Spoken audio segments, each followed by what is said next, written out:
तो देखिए ये क्लास टेंथ का जो एनसीईआरटी मैथ है उसका एक्सरसाइज 1.2 का इस वीडियो में हम पहले का सोल्यूशन करेंगे, prove that root 5 is irrational. मैं आपको स्टेप वाइज स्टेप बताऊंगा जिससे कि आपको ये क्वेश्चन जो है हर एग्जाम में आता ही, एक क्वेश्चन आता ही आता है, तो इसको जो है अच्छे तरह से समझ लीजिए और बार बार प्रैक्टिस कीजिए। तो देखिए क्वेश्चन क्या है, prove that root 5 is irrational. हमें प्रूव करना है कि रूट 5 जो है ये हमारा क्या है, इरेशनल है। तो देखिए हम यहाँ पर क्या करेंगे, let root 5 be a rational number. हम रूट 5 को क्या मान लेंगे, रेशनल नंबर मान लेंगे। जब भी इस प्रकार के क्वेश्चन आएंगे कि जब इरेशनल प्रूफ करना होगा तो हम उसे पहले क्या मान लेंगे, रेशनल। अगर रेशनल हम मान लेते हैं और जो मानकर हम जो भी इक्वेशन सॉल्व कर रहे हैं अगर वो कहीं जाकर गलत हो जा रहा है तो वो रेशनल नहीं होगा, वो क्या हो जाएगा, इरेशनल हो जाएगा।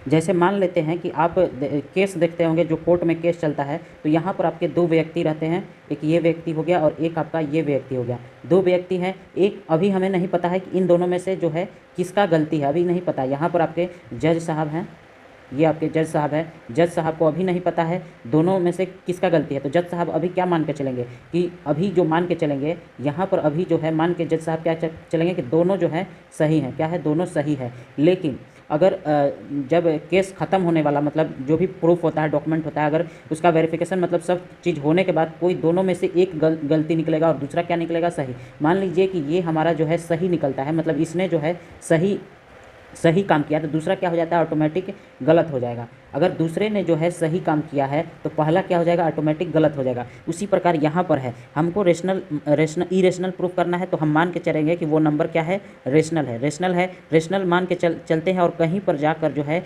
ये जो भी हम मान के चलते हैं कहीं पर जाकर गलत हो जाता है तो ये रेशनल अगर मान के चले थे और गलत आगे जाकर गलत हो जाता है तो वो ऑटोमेटिक क्या है, इरेशनल है। तो जब भी इस प्रकार के क्वेश्चन आए तो उसको मान के चलना है कि वह क्या है, रेशनल है।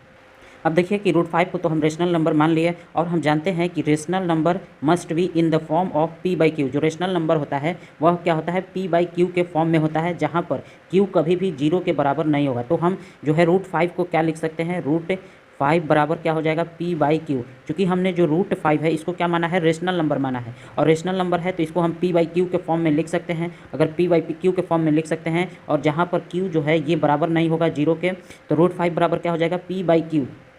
और एक बात ध्यान रखें कि जब भी रेशनल नंबर, तो ये दोनों p और q का कोई भी कॉमन फैक्टर नहीं होना चाहिए। क्योंकि हम मान लीजिए किसी चीज़ का रेशनल नंबर लिखते हैं, जैसे 4/6 है, तो 4/6 ये प्योर फॉर्म में रेशनल नंबर नहीं है। 4/6 जो है ये प्योर फॉर्म में रेशनल नंबर है, लेकिन इसको सही तरीक़ा से लिखा जाएगा 2/3। ये हमारा प्योर फॉर्म में रेशनल नंबर ये है। तो इन दोनों का जो है कॉमन फैक्टर हो सकता है, दो इसमें भी है और 2 इसमें भी, इन दोनों में क्या है, कॉमन फैक्टर है। लेकिन इन दोनों में कोई भी कॉमन फैक्टर नहीं होता है। 1 तो सभी में होता ही है, लेकिन जो प्योर फॉर्म में रेशनल नंबर होते हैं उनमें कोई भी कॉमन फैक्टर नहीं होता है। तो यहाँ पर यही ध्यान रखना है कि P and Q have no common factor, इन दोनों का कोई भी कॉमन फैक्टर नहीं है, ये आपको ध्यान रखना है। अब देखिए अब क्या करेंगे, इसको ये जो Q है यहाँ पर आ जाएगा, तो यहाँ पर क्या हो जाएगा, रूट 5Q बराबर क्या हो जाएगा, P हो जाएगा। अब दोनों तरफ स्क्वायर करेंगे, स्क्वायर बोथ साइड यहाँ पर लिखेंगे ज़रूर। तो यहाँ पर देखिए 5Q² बराबर क्या हो जाएगा, P²। ये हमारा क्या हो गया, पहला हो गया। तो यहाँ से हमारा क्या आ जाएगा, Q यहाँ पर Q² बराबर हो जाएगा P²/5 हो जाएगा यहाँ पर। तो हम यहाँ पर क्या कह सकते हैं, यहाँ पर देख सकते हैं P²/5 आया है, यानी कि P² इज डिविजिबल बाई 5। मतलब P² जो है ये किससे डिविजिबल है, यानी कि 5 से भाग चल जाएगा। P² इज डिविजिबल बाई 5, इसीलिए P इज डिविजिबल बाई 5, ये हम कह सकते हैं।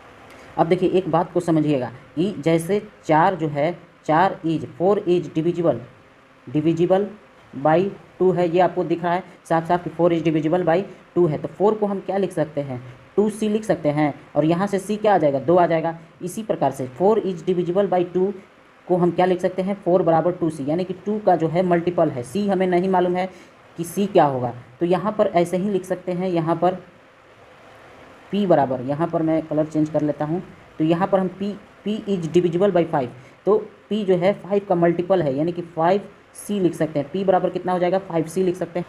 अब देखिए यहाँ पर एक हमें स्टेटमेंट मिलता है कि 5 इज फैक्टर ऑफ P, मतलब 5 जो है एक P का क्या है, फैक्टर है। अब देखिए यहाँ पर p बराबर जो 5c आया है इसको हम स्क्वायर करेंगे, स्क्वायर दोनों तरफ क्या करेंगे, स्क्वायर करेंगे। तो क्या आ जाएगा p स्क्वायर, 5 का स्क्वायर कितना हो जाएगा 25 और c स्क्वायर, ये हमारा दूसरा बना।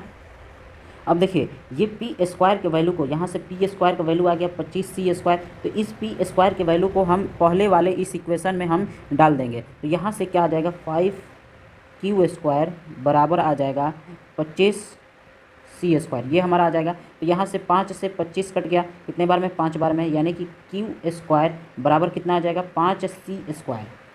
तो यहाँ पर हम लिख सकते हैं कि c स्क्वायर बराबर q स्क्वायर बटे कितना हो जाएगा 5। तो यहाँ पर भी वही बात आ जाती है कि q square is divisible by 5, q square is divisible by 5। अब मैं थोड़ा सा इधर का इरेज कर रहा हूँ, इधर का मैं थोड़ा इरेज। तो अब हम कह सकते हैं q square is divisible by 5, so q is divisible by 5। तो हम q को अब क्या लिख सकते हैं 5c लिख सकते हैं, या फिर जो भी m लिख सकते हैं तो 5m लिख सकते हैं। तो यहाँ से भी हमारा एक स्टेटमेंट निकल के आया कि 5 is a factor of q, 5 क्या है, एक q का फैक्टर है। और देखिए यहाँ पर देखिए 5 ही जो है ये p का भी फैक्टर है। यहाँ पर देखिए ये स्टेटमेंट के अनुसार जो हमने निकाला है 5 ही जो है p का भी फैक्टर है और 5 ही जो है q का भी फैक्टर है।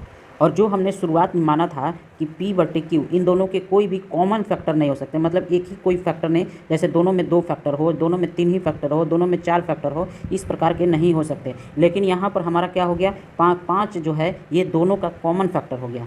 इसलिए हम आगे लिखेंगे दज p and q have a common factor of 5, मतलब p एंड q के जो है कॉमन फैक्टर है 5।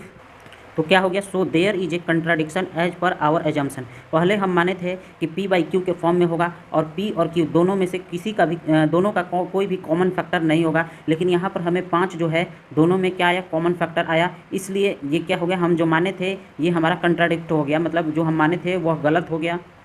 तो अब हम लिखेंगे सो √5 is not a rational number, √5 जो है रेशनल नंबर नहीं है, तो क्या होगा therefore √5 is an irrational number. तो ये था आपका स्टेप वाइज स्टेप प्रूफ। और जैसे जैसे मैंने बताया अगर ऐसे ही आप लिखते हैं, कुछ लाइन मैंने छोड़ी है, अगर उस लाइन को भी ऐड करके लिखते हैं तो आपको मैं गारंटी दे सकता हूँ इसमें आपको फुल मार्क्स आएंगे। और ये याद रखिएगा कि ये जो क्वेश्चन है ये हर एग्जाम में पूछता ही पूछता है, मतलब हर साल पूछता ही